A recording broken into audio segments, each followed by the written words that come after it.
Hey you beautiful people, how's it going? And welcome to my first 3.15 video. This is a league start guide for my SST Bleed Gladiator. This is my favourite league starter. I always tell people to play this at league start. I really love it. If you've spoken to me in game, spoken to me on Discord, you will see that I recommend this a lot. Now, it did get nerfed technically with all of the support gems, but you know, that's just a wide thing, can't really help that. But they did buff the SST gem itself in 3.15, as well as pretty much removing the threshold that we used to use, the Divide and Conquer, and now they have just implemented it into the skill itself, which is very nice. Unfortunately, the new threshold, they've added the Seething Fury. It's kind of useless for this build, but it does open up another dual socket for us to get some more damage, some more life. So this build will be very tanky, and it should still have decent DPS. The main concern with builds that I'm seeing at the moment will be the mana multiplier changes, because these things take a lot of mana, and I will go into it more into the video. I'm trying a new layout for my build guide, so guys, if you've seen some of mine in the past and you're watching this one now, please give me some feedback on the new layout, whether you like it or not, or whether I should stick to it or change it up. So yeah, feedback's appreciated. I will catch you guys in a moment. So yeah, see you in a sec.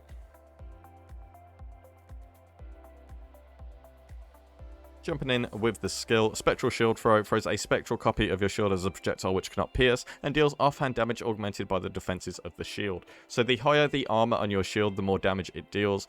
This is the 3.14 version. It's not updated at the moment, so it's 20 to 30 base offhand phys damage at level 1, as well as 3 to 4 added physical damage per 15 armor or evasion on the shield.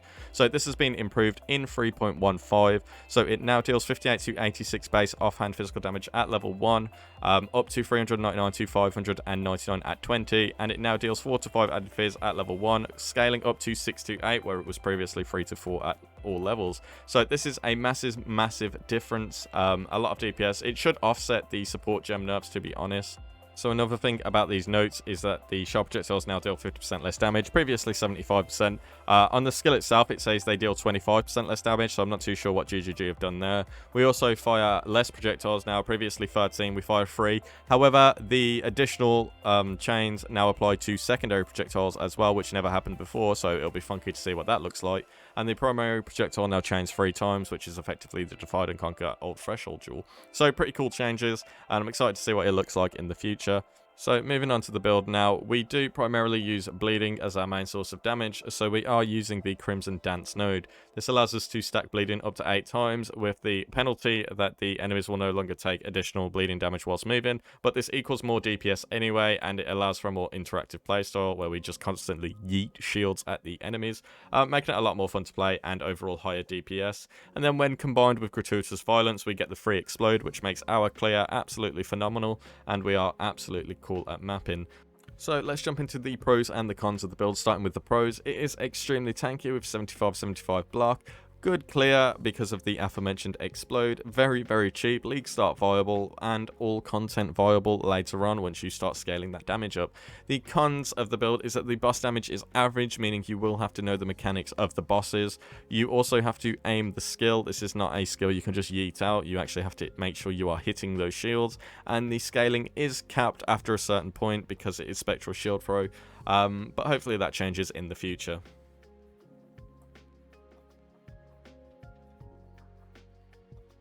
Okay guys, so once you open the path of building that is in the description, you will get this tree. If you come down to the bottom left section in your path of building, I have made 4 trees that basically show my progression for my passive skill tree as I go along. So at level 0 to 30, this is when I am league starting. I will start over here with the attack speed and accuracy. Now you don't necessarily have to follow this if you're a veteran player. Feel free to do your own thing, it's absolutely fine, but this is just in case you want a leveling guide if you've never played a character similar to this before. So straight away, starting with the attack speed and accuracy, I come to the right side of the tree and take the 3 dex nodes, and then I go left up into Master of the Arena, and then I come down and take the Defiance for the chance to block, as well as the attack skills that deal increased damage whilst holding a shield. Now I take these left nodes here. Guys, you needn't worry about nodes that say this. 40% increased defenses from equipped shield. It does absolutely nothing for the build really, because this node will not increase our damage despite SST working with the defenses. It purely works with the defense that is on the shield, so this does not work. So carrying on, we go nice and down over here, and we grab Golem's Blood just for a bit more life and regen nice and early on. And then after this we start heading straight left towards the tree, And you can pick up Crimson Dance early, you don't necessarily have to, it doesn't really matter to be honest, so feel free to skip it and get it later if you really want. And then we start heading to the left side where we pick up Warrior's Blood for more regen and strength, but that opens us up to get Solidity, which gives us chance to block, early res, and attack skills deal 20% increased damage whilst holding a shield. Now, the reason that we are going left on the tree straight away and not taking these nodes down here, for instance, or this node, is because we want to get a Resolute Technique as quickly as possible. So as soon as we level up, we carry on going left down here, we pick up the Juggernaut, and then we go up, up, up to RT, which gives us your hits can't be evaded, but you never deal crits. We don't care about crits anyway with SST bleed, so it does not matter at all. And we do not build any accuracy, so this is an absolute beautiful node for us to take over here. So after we've taken that, we can come back down and pick up some other nodes, getting Aggressive Bastion first, which is great because it just gives so much. Increased Fizz attack damage whilst holding a shield. Attack skills deal 30% increased damage with ailments whilst holding a shield. Chance to gain Endurance Charge on kill while holding a shield. And a chance to block attack damage. So really, really nice node for us to pick up nice and early. Then after that, I usually pick up a Cheeky Heart of the Warrior, which gives us the 20 life, 10 max life, and 10 to strength. So yeah, very nice nodes to pick up nice and early, get you a bit more health, make you a bit more tanky. And then I will just quickly pick up Command of Steel, which gives us the 1% increased damage per 1% chance to block attack damage. Later on, we will have 75% chance to block when we switch our chest, or maybe even get into a Natural Instinct up here, but that's not till the late game. So yeah, Command of Steel around level 50, and then we will start to head to this section now. So jumping into the 50 to 70 tree, I usually go down into the Dexterity and then pick up the Dirty Techniques, as well as Testudo for the 5% chance to block attack damage and recover life when you block, as well as block recovery rate. So these are quite nice. And then after we take those, I would come over here to Bloodletting for a bit more damage, because this build does sort of lack damage nice and early, but it does pick up quite easily. And with the Ascendancies especially, it becomes a absolute boss clearer, even with budget gear. That's what I really love about this build, as well as being extremely tanky. So these nodes here gives us a 10% chance to cause bleeding, 20% increased damage with bleeding, as well as 4% damage to damage over time multi with bleeding, and then that's what this one does as well as increased attack damage against bleeding enemies, 25% increased damage with bleeding, and bleeding you inflict deals damage faster. So that's a very, very nice chunk of wheel there. And then after that, we'll go right and we'll pick up Precise Interception for a bit more chance to block attack damage whilst holding a shield. Yeah, and it's quite nice to get the dex from Finesse as well, because we will need a bit of dex to wear our armor. So that about covers it at the 50 to 70, except for this part over here I forgot to talk about. We are going to want to take the Call to Arms down here like this, and this is because we are using Enduring Cry, so we want that to be instant as a nice little bonus. Yeah, and then after that, we are pretty much free to fill our boots with life and jewel sockets as we please. This build can get over 6,000 life very easily. It's very tanky, the damage is decent, this is definitely a hardcore viable build. So yeah, you can pick up Herbalism. It doesn't necessarily matter which order you take these. However, I would personally go up for this.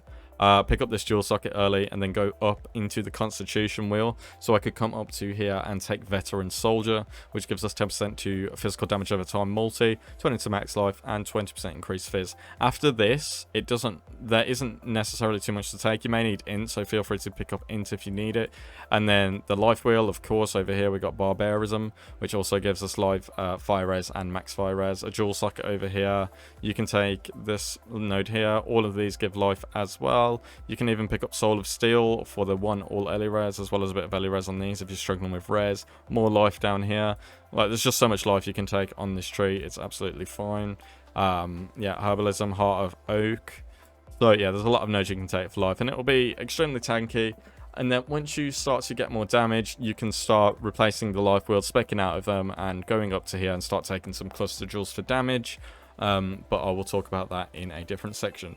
So as for the Ascendancy, the order of the Ascendancy that we would go would be for Blood in the Eyes very first, which gives us a 50% chance to cause bleeding, as well as attacks maim on hit against bleeding enemies. There will always be bleeding, so yeah. We also have a chance to blind, and they also take increased fizz damage, but this opens up our gateway to Gratuitous Violence, which we can take from the second Labyrinth, which gives us bleeding enemies who kill Explode, dealing 10% of their max life as fizz damage and 20% more fizz damage over time. So Explode is very rare in PoE nowadays, so this node makes you an unbelievably fast map clearer despite how low the damage is compared to other builds. It is so easy to map with this character, it's unreal. You just throw one shield onto a pack, one bleeds, one pops, they all die. It's fucking awesome. So after we take Gratuitous Violence, we start to work our way up to Pain Forge for the chance to block attack damage if you were damaged by a hit recently, which will also push us over to the 75% threshold. And then we can't be stunned by hits we block either. And then finally, after the Uber Labyrinth, we'll take Versatile Combatant, which gives us the chance to block spell damage is equal to chance to block attack damage, and the maximum chance to block spell damage is then equal to your maximum chance to block attack damage. So, I always go this way. If you're in hardcore, maybe you want to get this first. This is awesome for defense. It really is. It's one of the fucking greatest defensive tools in the game, because you effectively just can't be killed by spell damage. You'll block pretty much everything. It's just so good.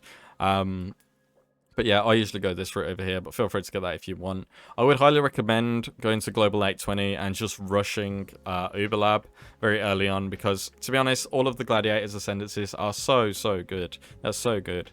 So yeah, but that is the order that I usually go with. So, moving on. So for the early weapon, we want to pick up an Advancing Fortress, which gives us 44 life gain for each enemy hit by attacks, Successive Gems to support by level 12 Fortify, chance to block attack damage, and maximum life. You can get this for about 1C on trade. Prior to this, it really doesn't matter what weapon you use, because they don't really affect our shield throw at all until you get to the influence ones later. Which brings us to our next weapon, which is the Warlord one-handed weapon. These give you the prefix increased fizz damage over time, which does apply to SST bleed. So with this, you can also craft on the 2 physical damage over time multiplier using the crafting bench. So the best possible in-slot weapon you can get for damage would be a Runic Hatchet with the Warlord and Hunter influence. This gives you the fizz damage over time, a multi, plus bleeding you inflict deals damage faster. You could potentially hit damage over time multiplier with that, and then craft on fizz damage over time multiplier. But this weapon is extremely hard to make, and it probably wouldn't be worth it. I would just go with the upgraded version and craft it, because even using an Awakener's Orb on these two can just brick the weapon if you don't have an open prefix to craft the fizz damage over time multi. So looking at our main source of damage, which is the shield, we're going to be starting off with a Tertitious Span, which will cost, again, about 1C, nice and cheap. And this will carry you to Kitava. Maybe you can upgrade along the way if you get a decent rare with just high armor. That's basically what you're looking for on your shields nice and early. Just the highest possible armor, because that will scale your damage the fastest and make it just easy to clear the axe. So as for our biggest upgrade, you're going to want to get a Colossal Tower Shield with the highest armor as possible, so make sure you put quality on these, use perfect fossils if you have to, and then slap them with some Essences of Dread or dense fossils until you get a roll you're comfortable with. Usually 1.8k plus is good enough for mapping anyway, up to about red tier maps, and then after that, for our end game, we're going to want to upgrade to a Shaper eye level 86 Tower Shield, and with this we can roll on tier 1 armor with hybrid armor. And we can also roll on Recover Life when you block, which is pretty huge for this since we have a huge life pool. So moving on to the armor, pretty standard stuff here. We're going to go for the Tabula Rasa nice and early, pick up those 6 link, and then we are going to upgrade into just a normal rare chest with 6 links as well. We're going to need 4 green, 1 blue, and 1 red, so maybe a hybrid strength and dex chest would be absolutely fine. And we're going to want resist and maximum life on that. And then moving into our endgame chest, we're going to want a Warlord Redeemer influence chest with frenzy charge on hit, as well as minus mana cost, because those new mana multipliers will definitely make this cost a lot.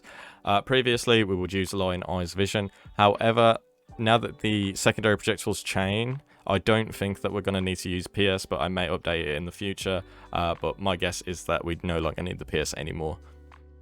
So moving on to the helmets now, nothing too special to start with, just grab a max life helmet with a bunch of resistances and maybe any other stats you need, i.e. dex or int, and then when you want to upgrade, it will be when you get an eye level 85 Elder helmet, and these are great because you can roll the nearby enemies take X increased physical damage modifier. To roll this, just quickly get some jagged fossils, slam them on the helmet, and you'll get it in no time. Alternatively, you can use Harvest and Reforge, including a physical modifier, or physical modifiers are more common, and you will honestly get this quite quickly. So it's quite a nice little upgrade. And then when you want to min-max the helmet, try and get Spectral Shield Throw Files 3 additional shard projectiles enchant on it, as well as nearby enemies take 12% increased fizz damage, which is the elevated Maven's Orb one, if you want to go that extra mile for damage.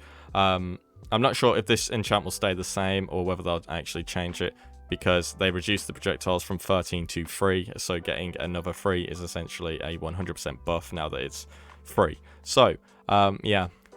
So moving on to the gloves, nothing too special to start with. You're just going to want to grab some rare gloves with max life and resistances, and hopefully get some added fizz on there or attack speed if you can find them, that's great. But when it comes to upgrading, you're going to want to grab the Venomous Weave Carnal Mitts. These grant the level 20 aspect of the spider's skill, as well as giving max life, attack and cast speed, and 40 to 60 increased damage with hits and ailments against enemies affected by 3 spider's webs. So this offers a great defensive layer as well as more damage, but you will have to drop an aura to fit the aspect of the spider in, especially with the new mana multipliers. But yeah, I'll cover that when I get to the gem links. As for the best in slot upgrade you could get, it would be the Apothecary gloves. These will be with the Hunter and Warlord influence. You can get them with a Culling Strike and Fizz damage over time multiplier. Merge them together with a Maven's Orb, and then hope that you get a decent prefix, i.e. increased damage over time and max life would be perfect. If not, since the Fizz damage over time multi and Culling Strike are both suffixes, you can re-roll with Harvest, keeping the suffixes until you get something you desire, something you're happy with. There are other ways to craft it, but I'm not going to do a full crafting guide here anyway, because there's quite a bit more to cover. So moving on. So as for the boots, these are very simple. There's nothing too special at all that we can do with them. So we're getting move speed, max life and resist nice and early. Upgrading on later to a hunter pair with bleeding you inflict deals damage X amount faster. And then finally just some elevated bleeding you inflict deals damage faster boots with resist, life, move speed, you know, the whole shenanigans, the whole works. So yeah, quite simple for the boots. So again, nothing too special with the belts. It's about to become my new catchphrase. So we just want a standard leather belt with decent resistances and life. And then when we upgrade, we're going to get that Stygian Vise for that sweet jewel socket, as well as the similar stats of max life and resistances. And the final upgrade will be a Hunter or Elder Stygian Vise with max life, increased max life and resistances, or whatever you desire. Moving on to the amulets now, we're going to want to start with a turquoise amulet or a lapis amulet, something that gives dex or int. And we're going to want just flat added fizz on there with max life and resistances. As we upgrade throughout the Atlas, we're going to want to grab an Impresence Onyx Amulet early so we can run vulnerability with reduced mana res, which will be a free way to get vulnerability until we can finally get it on one of our rings. And then after we have vulnerability on our rings, we can drop the Impresence, and then we can get an Elder Amulet with fizz damage over time multi, flat fizz, and preferably life or some sort of resist on there with it if we're lucky.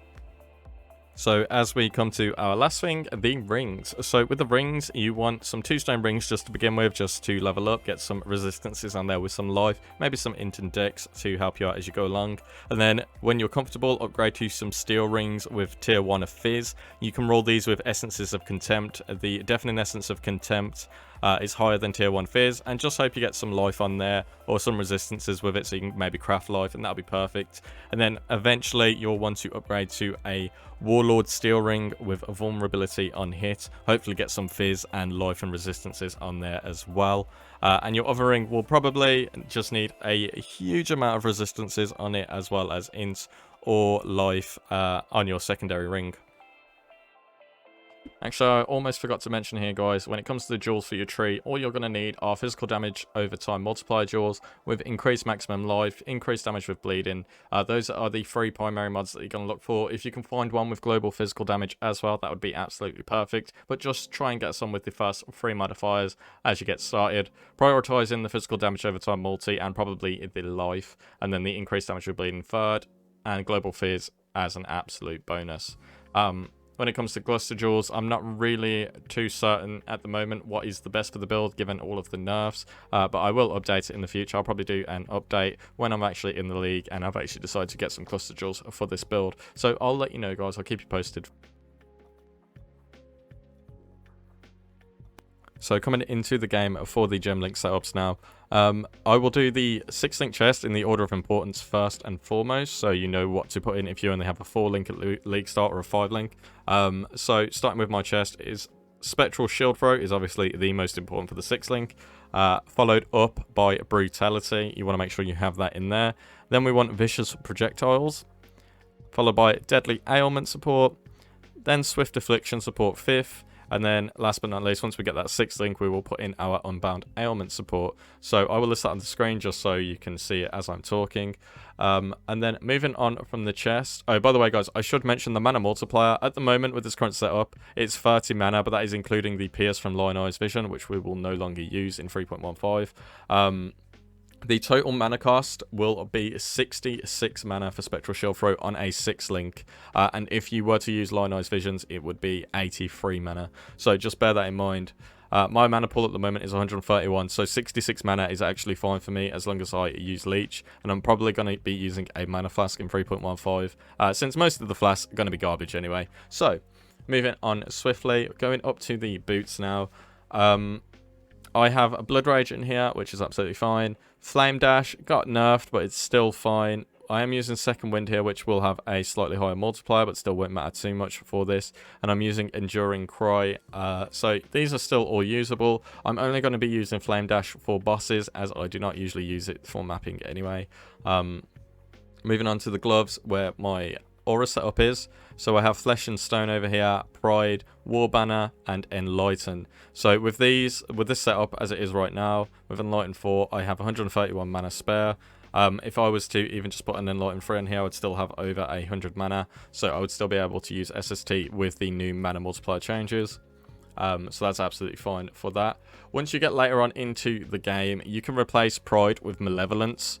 And the reason for that is because you will be able to grab a Watcher's Eye with a Malevolence modifier, and that will ultimately give you more damage than Pride. But without the Eye, Pride is more damage. Just make sure you are standing next to the boss or the mobs or whatever you are hitting when you do it.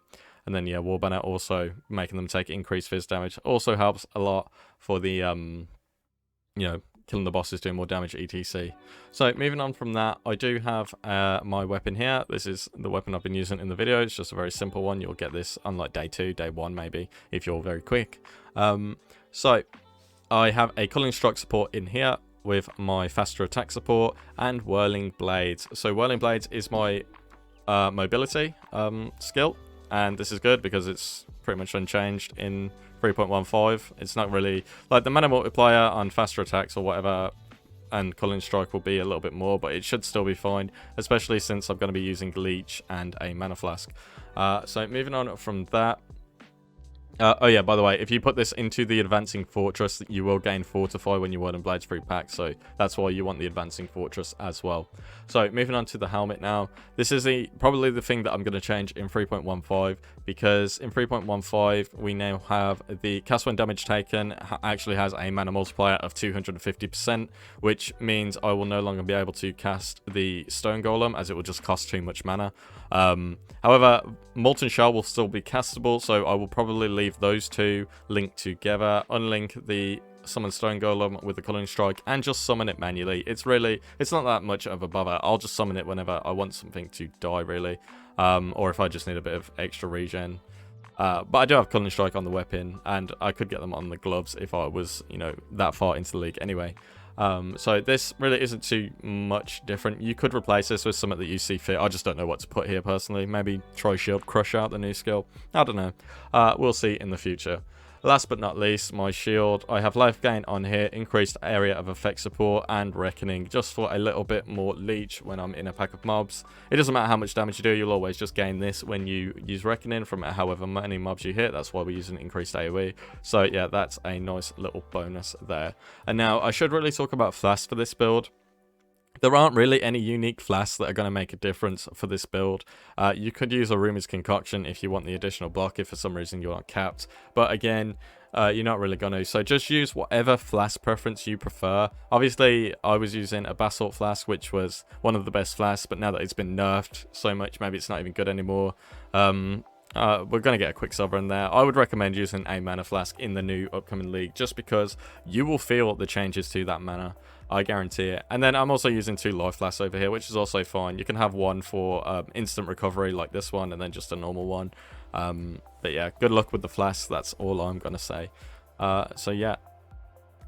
So a few things to mention here, guys. If you're using the Venomous Gloves, you drop the Flesh and Stone for the aspect of the spider, so you have enough mana.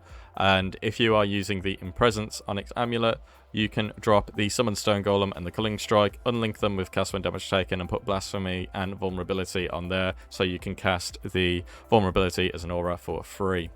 Moving on from that, the only things left to talk about really are Pantheons and Anointments, I believe. So, for the Pantheons, I always take Soul of Oracali for the reduced damage taken from damage over time, because that's one of our major weaknesses.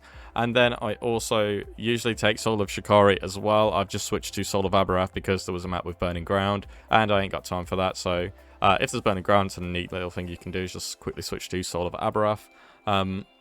Yeah, for the Anointment, on the Amulet, you want Growth and Decay, which is this node up here by the Shadow Start. Well, near to the Shadow Start. So 20% increased damage over time, 10% to damage over time multi, and regenerate 1% of life per second. This costs a gold, a teal, and a clear. If you want to get an Anointment early, a nice cheap one that you can get, there's two. You can go for Cleaving over here, which gives you 5% increased damage with hits and elements against bleeding enemies, and bleeding you inflict deals damage 15% faster. Or you could even go for Razor's Edge, which gives 10% to damage over time multi for bleeding, and it takes out 50% chance to cause bleeding as well. And that is only a violet, a teal, and a green. And this one, or Verdant, sorry, and Cleaving is 1 black, 1 amber, and 1 sepia. I believe that's sepia. So yeah, so I believe that's all for now, guys. If you have any questions, if I've missed anything, feel free to leave a comment down in the comment section, or pop by my Discord, drop me a message there. I will always reply to you. I'm also going to be streaming on Twitch from the 3.15 League start if you want to pop by and say hi. So I'll see you there, guys. Good luck and take care. Peace.